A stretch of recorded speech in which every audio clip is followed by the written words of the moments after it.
Hello guys, good day. This is Kuyationg. Karon maghisguta about factoring difference of two squares. So, before taan na mo largo sa example no, let's have a recall sa kung unsa man day nang pasabot kung moingon tag squared. Okay, so ang squared of course is kanang naay exponent nga 2. Diba? For example, moingon ta x squared pasabot nga naay duha ka x nga atong gi-multiply. Diba? So, kung maingong putag 2 squared, pasabot na ay duha ka 2 nga atong gi-multiply. Kung maingong tag 3 squared, pasabot na ay duha ka 3 nga atong gi-multiply. Dili na siya 3 times 2 ha. Dili na sa 3 times 2, wrong na siya. Ang sakto is 3 times 3, okay? Now, ang result ani nila, for example, kini 2 times 2 or 2 squared, 2 times 2 is 4 no? Kini si 4, gitawag ni siya og perfect square. Okay? Pasabot sa perfect square is mga number nga atong na-derive by multiplying another number to itself kaduha. For example, 2. So, atong gi-multiply si 2 sa diyang kaugalingon og kaduha, mao nang may result og 4. So, si 4 is a perfect square. Same pod ni 3 times 3 equals 9, di ba? So, 9 is a perfect square since nakuha siya by multiplying to the same number or by multiplying a number by itself kaduha. Okay? Now, kining mga perfect square, mauni nga mga number nga kung atong extractan og square root, makakuha ta easily og answer. For example, square root of 9, ang answer ana is 3. Ngano man, since kung maingon tag square root of 9, buot pasabot unsa man nga number ang atong gi-multiply kaduha aron mo result og 9. So mao nang 3. Kung maingon tag square root of 4, pasabot unsa man pud nga number ang atong gi-multiply og kaduha para mo result og 4. So ang answer is 2. Okay? So inana ang pagkuha sa square root.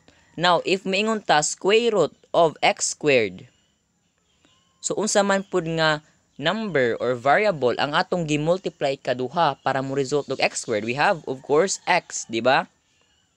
No, kay dia x squared means x times x, okay? Now, add to na ta sa atong example. So we have x squared minus y squared. Okay, so mo ni ang difference of two squares. Okay nga naman, we have duha ka square, we have x squared and y squared when we have the difference which means subtraction, di ba? Okay. So ang first natong buhaton is atong extrakan og square root ang first nga term. So square root of x squared is of course x, di ba? So suwat nato dinhi si x dinhi pod. Then ang second nga term which is y squared. So extra ka na to og square root si y squared. That is y. So y din he. Then ang kini sidyang atong result din he ato na sidyang i-express as the sum and difference of two terms. Pasabot sum and difference na i-plus din he. Ang pikas is minus. So this is the final answer. Okay, now, number 2, we have 16x squared minus 1. Now, look at the first term and the second term. Both of them, pareho sila, are perfect square. Pasabot, both of the first term and the second term, ma-derive, makuha nimo by multiplying to the same numbers. Or ma-derive nimo siya by multiplying a number to itself. Diba? For example, ang 16. So, ato na dyan extra ka ng square root. So, square root of 16, napaday si x squared, that is, square root of 16, that is 4, because 4 times 4 is 16. How about x squared? Square root of x squared is x, diba? Okay, so which means nga, din here we have 4x, then din here we have another 4x. How about 1? What is the square root of 1? So, unsa man nga number kung imo i-multiply 1 ang mutubag, of course, 1 rapod. Diba? So we have 1 here and we have 1 here. Then kini nga ato nga answer is ato sang i-express as the sum and difference of two terms. So mo na siya ang atong final answer. Now, add to tas example number 3. We have 25x squared minus 36y squared. Okay. Equals. So again, we have two parentheses, no? Then, extract square root here in the first term. First term, ato ning extract kada square root. So, square root of 25x squared is, of course, 5x, diba? Kaya square root of 25 is 5. Square root of x squared is x. So, we have 5x here. And here pod. Now, we have square root of 36y squared. Okay, so square root of 36y squared, this is 6y. Nga naman, 36 can be derived or ato makuha sa 36 by multiplying duha ka 6, di ba? 6 times 6. Then we have square root of y squared is y pod. Tungod kay y times y is y squared. So, 6y.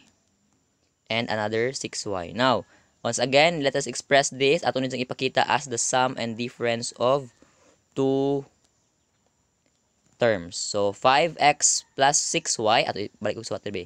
5x. Okay, pataka mas what? 5x plus 6y times 5x minus 6y. Okay, so muna isang answer. Okay. Now, let's go to number 4. This example, we have 18x squared minus 8y squared. Okay, so kung imong tan-awon, si 18 is not a perfect square. Nga naman, tungod kay si 18, wa may number nga kung imong i-multiply sa ijang kaugalingon mo result og 18, di ba? How about 8? Si 8 pod same pod ni 18. Dili siya perfect square tungod kay y bisan usa ka number nga kung imong i-multiply sa ijang kaugalingon mo result into 8, di ba? However, pero if atong i-factor si 18, naa si j factor nga mo result into factors containing perfect square. Kasi pasabot ni mo kuyationg. Okay, let's say maghatag tag mga factors ni 18. So, unsa man nga mga number atong i-multiply nga mo result og 18, we have 18 times 1, di ba? This is 18. No, we have 6 times 3, right? This is 18. We also have 9 times 2. This is 18. Now, if tan-aw nimo dinhi asa man lapita nila ang naay perfect square. So, of course, we have 9. So, 9 is a perfect square of 18. So, pwede na ito na siya gamiton. How about 8? Kani 8. 8 can be factored as 18 times 1. This is 8. Diba? I mean, 18 times 1. 8 times 1, this is 8. We have also 4 times 2. That is 8 pod. Napailain wa na. Okay, so I think wa na, no?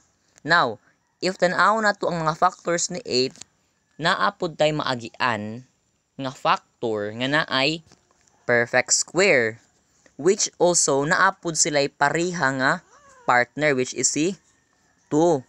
Buot pasabot, pwede na to na sadyang himuan or kuhaan sa ijang greatest common factor. So, unsa man nato sa papangita? Okay.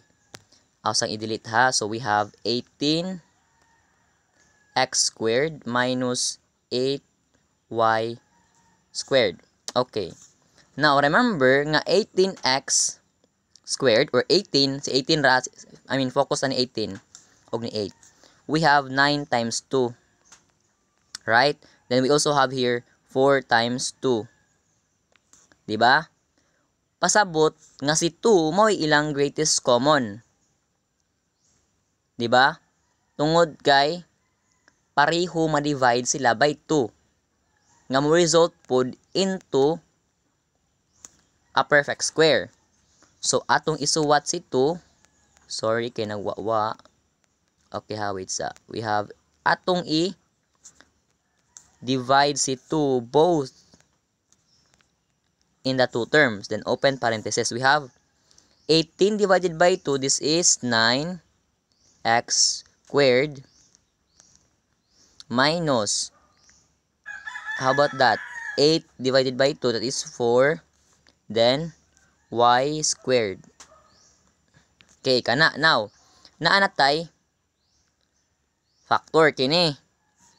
But remember nga kining within the parenthesis are perfect square. And they are also difference of two squares. Pasabot, pwede na to ni silang applyan sa kadtong ato silang buwag-buwag. Kana. So, extra ka na itong square root si 9x squared, we have 3x, di ba? So, we also have 3x here. Extra ka na itong square root si 4y squared, that is 2y. So, 2y po din he. Then, ato express into sum and difference of two terms. So, now, we have the final answer. Okay? So, that's it. Now, add to ta sa atong final nga example. We have x to the power of 4 minus y to the power of 4. Now, if inyong mabanta dyan, ang atong exponent, mga 4, dili 2. Which means nga dili sila squared ang ilang exponent. However, remember nga kining 4 o kinis pud si 4 is a perfect square, di ba? Makuha na nato by multiplying duha ka 2. Di ba? Which means nga pwede nato na mahimuan og paagi. So unsaon man na siya? So ang atong unang buhaton is of course atong extra kan og square root ang both nga sides. So is square root of x to the power of 4, that is x squared. Okay? Ang square root pod of y to the power of 4 is pila man? We have y squared pod, which means x squared din he, x squared din he, y squared din he, y squared din he. We have plus and minus. No. Now, dili pan adja final answer. Ngano man, kung tan-aw nimo ang kaning dinhi dapita, perfect square sila. 'Di ba? Both of the factors are perfect square. But remember, nga kining atong gibuhat karon is focusing on the difference of two square. Pasabot, dili nato na nilabtan ni. Kay dili man na siya difference, kay sum man na siya, kay addition man na siya, adto ra ta molabot dinhing dapita, which is subtraction. So kining x squared minus y squared maura ni ang ato na pod nga i-factor. Okay, so mag-delete ako ha. So ang atong sulod nga buhaton is copy kini. Kay di man to nalabtan na siya. So we have x squared plus y squared. Now, ang kining subtraction or difference between two square mao na po nay atong i-factor. So extract square root in x squared. So x squared or the square root of x squared is x. So what din x? Square root of y squared is y. So y din he, x po din he. Then plus minus. Then the final answer is kini. Diba? We have x squared plus y squared times x plus y times x plus y. Okay? So that's it.